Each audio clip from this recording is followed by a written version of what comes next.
Well, thank you very much. I really appreciate all of you staying. I did want to start with thanking the organizers very much for the opportunity to talk with you. And I'd like to take a moment for all of us to thank the organizers for an absolutely fascinating morning. So thank you very much. We really appreciate everything that you've done.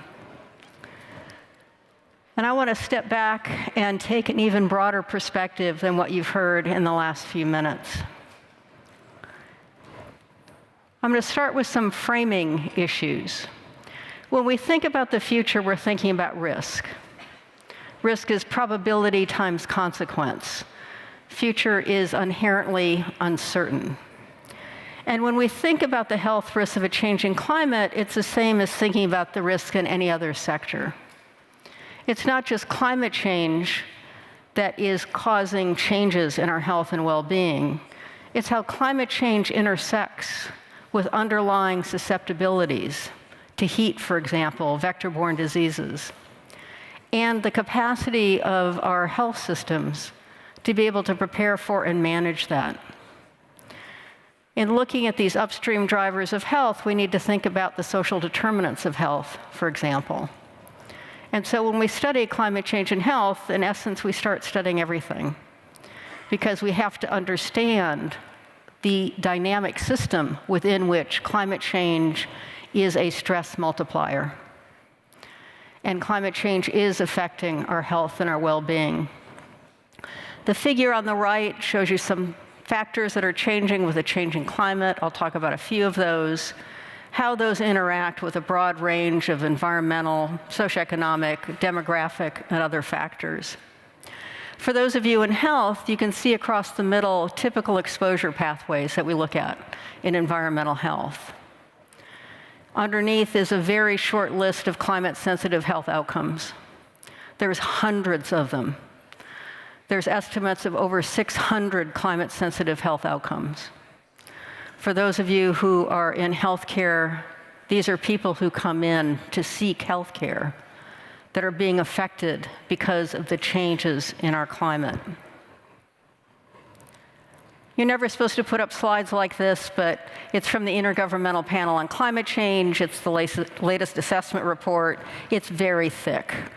And this was the simplest way to summarize an awful lot of information without going way over time. And so it just shows you the categories of issues that were assessed in the chapter. These are similar to the exposure pathways that I just showed on the previous slide. The only that's not, and I won't talk about much, is the bullet point at the bottom, which is health services. We have far too many healthcare facilities around the world that are in harm's way, that are being affected by flooding, storm surge, sea level rise. And so these kinds of disruptions are critically important for populations in those locations. I won't talk about that more, but I wanted to make it clear that that is an important issue. The other point I'd like to make on this slide is that what health has done, and we're quite under-resourced, what health has done in terms of studying climate change and health is to look through these exposure pathways. But that makes the implicit assumption that these exposure pathways are independent. I'm from Seattle, Washington. I live in the Pacific Northwest of the US. We have to deal with many of these all at the same time. And by looking one at a time, we're underestimating the magnitude and the pattern of the challenges we're addressing, because we aren't looking at them together within a region. And that's an area where we've got a lot more work to do. An issue that is rising rapidly on our agenda is mental health. We know the challenges that the world is facing in terms of all kinds of disasters. The one right now that's going on not far from where we are, and other challenges, the wildfires that are going on right now in Chile, for example. There's been fairly few long-term studies that are designed looking at mental health. This is one from the UK that is looking at the consequences of winter flooding with 3 years of follow-up. And I've just shown the data for anxiety and PTSD. One thing that's very useful about this study is that the authors separated out people who lived in a residence that was not affected from a residence that was disrupted. Floodwaters came to the front door, did not go inside, and people who lived in a residence that was actually disrupted. You can see the first year for each of these, you see an increase in the prevalence of these health outcomes. You see over 3 years that there is a decline in the prevalence, but also the prevalence does not go back to baseline. That these are long-term mental health challenges when facing very large kinds of events. There's been lots of discussion today in this room about improving health services, relatively little of that focused on mental health. There's no country that's got adequate mental health services. And as we face increases in the frequency, intensity of extreme weather and climate events, more floods, more droughts, more wildfires, we're going to see more mental health challenges. I'll spend a bit of time talking about heat. It's an important issue. It's one that's getting a lot of attention, and frankly, it's where most of the funding has been. There's, as I said, incredibly little funding in this area, most of it in high-income countries, and so the focus has been on heat. These are data from the Lancet Countdown. It's an annual publication that follows over 40 indicators of climate change and health. You can see exposures from 1980 to 2020 for adults over the age of 65, children under the age of 1. And you can read the numbers at the top. You live in a region that's hot. One of the major assumptions that people make is if you live in some place that's warm, you're better adapted to the heat than people who don't live in those kinds of regions. And that's not true. Again, I live in the United States. Our state with the highest heat-related mortality is Arizona. It's also one of our hottest states. And we need to raise awareness that heat is a problem. There is a lot of literature coming out about heat affecting pregnant women. When women are exposed towards the end of their pregnancy to high temperatures, there are more low birth weight babies. Babies come early. For those of you who work in maternal and child health, you know that has consequences for the mother and for the baby. There may be an increase in stillbirth, still trying to understand that. But it's not well known in warm regions of the world that heat is a problem. The population assumes that they don't have to worry. When we think about heat, we're worried about core body temperatures. Our core body temperatures operate within a pretty narrow range, and that's to protect our cells and our organs. We have behavioral mechanisms when it's hot. We find a place to go seek some shade. We have changes in clothing. We have changes in patterns. We sleep on roofs if we need to because it's too hot at night. Physiologically, there's mechanisms as well, including sweating, to try and cool us down. When those mechanisms together are insufficient, then our core body temperature rises. And that starts affecting our cells and our organs. When you look after a heat wave, about half of all the heat-related deaths are due to cardiovascular causes. These are people who have a heart attack, who would not have had a heart attack otherwise. Just like with COVID, we look at excess deaths, not just the total number of deaths, because almost no death certificate says that death was due to the heat. And so this is just a schematic that outlines that challenge. And I had to smile with the reference from the previous speaker about we're pieces of meat. There's several ways that you can model human bodies in the heat. There's one that's been used quite a bit, was used quite a bit by physiologists. It's not used so much anymore. And it assumes people have no arms, no legs, or no head. They just assume people are a ball of meat, and you put the ball of meat out in hot temperatures and you see what happens. So yes, balls of meat. One of the advances in our field is a field that's common in climate change called detection and attribution. And detection and attribution does exactly what the name implies. You detect whether there's been a change. In this case, it's heat-related mortality, and then determine the extent to which climate change is altering that basic mortality from heat waves. And this study looked across 43 countries. You can see just Kuwait and Iran from around this region, and concluded that over the last couple of decades, across these 43 countries, about 37% of all heat-related deaths in the summer are caused by climate change. I'll say that again, it's caused by climate change. We can say today people are dying from climate change. This is not, we know there's associations, this is not, I'll talk about vector-borne diseases, this is not first principles of change. This is saying people today are already dying from climate change.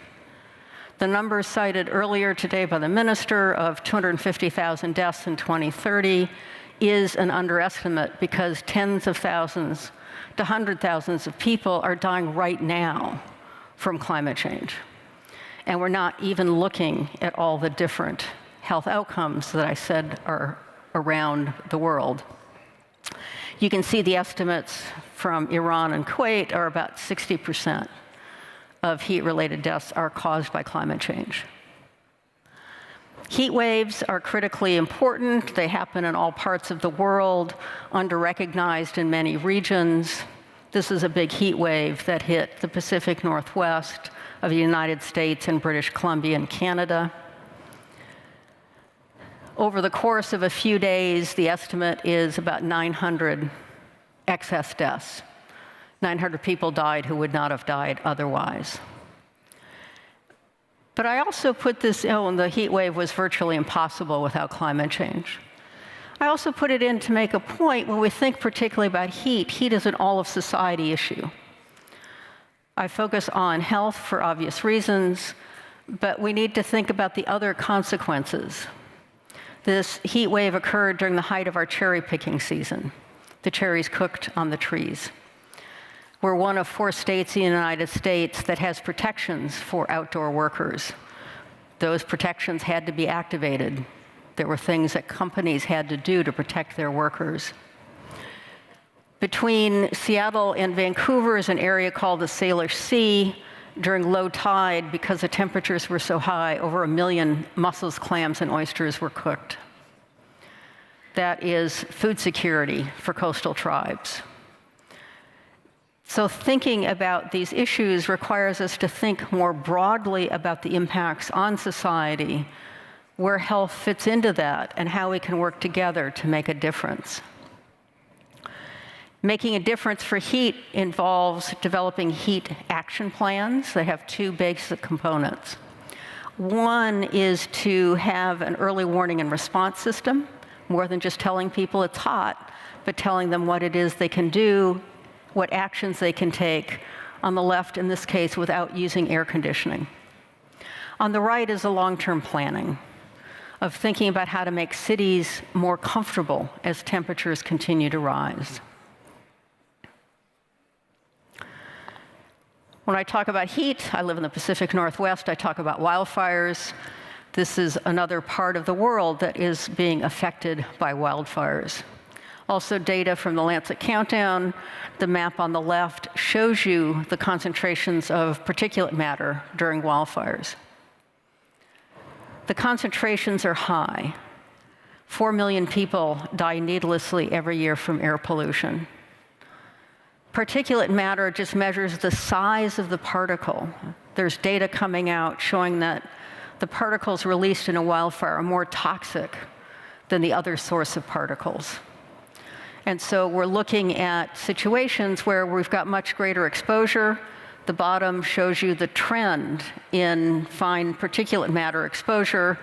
Both the west coast of the US and this region are places where we're seeing large increases in these exposures. Those were observations. This is a similar kind of slide for the projections, same categories. The bottom line is climate change is, as I said, a stress multiplier. It's increasing the challenges that we're facing, dramatically in some cases. And so when you look at the major categories of climate-sensitive health outcomes, when assessments are done, there's very high confidence in all of these that unless we take action, both adaptation and mitigation, the risks are going to increase. Specifically for heat, this is again, from the Intergovernmental Panel on Climate Change, showing 1 in 10-year heat events, 1 in 50-year heat events, and how much they've already increased from pre-industrial periods. The 1 in 10-year and the 1 in 50-year is on the left of each set of figures, and just showing you how much increase there's been and projections for how much those could increase. The Pacific heat dome was a more than 1 in 150-year event. We are way past these kinds of return periods. An example from the US of showing the importance of adaptation and mitigation. Projections at the end of the century for mortality under different levels of greenhouse gas emissions, and in terms of whether or not there's some amount of adaptation to rising temperatures. If you compare the top left with no adaptation, high emissions, the bottom right with adaptation, low emissions, those are two very different worlds. It also shows you that even if we adapt and we mitigate, we're going to have what we call as residual risk. More people are going to suffer and die in the heat. We're going to need to do more than what we have in the last few years to make sure that we really address these challenges with our changing environment. Infectious diseases, always a topic that draws a great deal of interest. The bottom line is the mosquitoes and the ticks are changing their geographic range. They're lengthening their season. There's more mosquitoes, which leads to more disease transmission. Most of the research has been on dengue and on malaria, and just showing that as we have warmer environments, as we change our precipitation patterns, that we are seeing these vectors just take advantage of the situation. So unless we do something, again, more infectious disease. And like all fields in climate science, we are underestimating the challenges. Our models are inherently conservative because we can't really tell in our models how much change could happen with a small change in the environment. They make often linear kinds of assumptions. These are two maps, obviously, for the United States. This on the left shows the current and projected future distribution of the mosquito that carries dengue fever, Zika, chikungunya, yellow fever. It's towards the end of the century with high emissions. You can see in the red a very large increase in the geographic range, including in Seattle up on the upper left. But it's not just having a mosquito present. You have to have a summer that's hot enough and long enough that you can introduce dengue into a population and then have sustained transmission. The map on the right shows you what would happen when you take that into account. Not such a big increase. Seattle's no longer in the picture, which is great. But this was published in 2016. A couple of years later, breeding colonies of this mosquito were found in Toronto, Toledo, and Detroit, up in the Midwest, which is not shown as being a major area in either of these maps. Once you have the mosquito present, it's almost impossible to get rid of. It breeds in the water in the bottom of a flower pot, completely adapted to humans. And I'm running a little bit out of time, so I'm going to go a little bit faster. This basically shows you we're doing pretty poorly with surveillance systems. These are from the World Health Organization data. What you can't read very well is that the y-axis is capped at 28 countries. So there's a very low uptake of having surveillance systems to be able to manage these changes in the geographic range of vector-borne diseases. And I'm going to end here, and I'm going to talk about the major risk for climate change and health, which is going to be food insecurity. and that's from two mechanisms. The first mechanism is shown on this slide. I'm going to focus on maize, rice, and wheat. Soybeans are really, really different. And if you just look at these patterns, mid-century on the top, end of the century on the bottom, you see declines in crop yields in major parts of the world. All the projections are what's going to happen with food security and a changing climate indicate that there'll be less food in the places where we're going to need it the most. We'll have enough food in the world, but the distribution is inequitable. The other mechanism is carbon dioxide itself. Carbon dioxide affects all of our plants. All of our plants have a photosynthetic pathway whereby the plant brings in carbon dioxide from the atmosphere, breaks it apart into carbon and oxygen, and uses the carbon to grow. You'll read that carbon dioxide is plant food, which it is. 85% of our plants use one photosynthetic pathway. The characteristics of that pathway means that these are called C3 plants. In C3 plants, which include wheat, rice, barley, potatoes, crops that constitute about 65% of the diets around the world. With higher CO2, you see more carbohydrates, you see less protein by about 10%, 30% reduction in B vitamins, and a 5% reduction in micronutrients. There are about 800 million people in the world who are food insecure. There's 2 billion that have got micronutrient deficiencies. 1.5 billion women and girls have iron deficiency anemia. A small reduction in those is going to have a huge impact on our health and well-being. And I'm 2 minutes over time, so I'm going to end actually now with saying the last message we want to leave everyone with is when you look at the major mitigation strategies and you count the benefits from those strategies, reducing exposure to air pollution, having more people walking and biking, changing diets so people only eat as much red meat as their doctor recommends. When you look at the avoided hospitalizations, the avoided premature deaths, and value those, the health benefits are of the same order of magnitude, if not larger, than the cost of mitigation. We should be mitigating for our health. Thank you.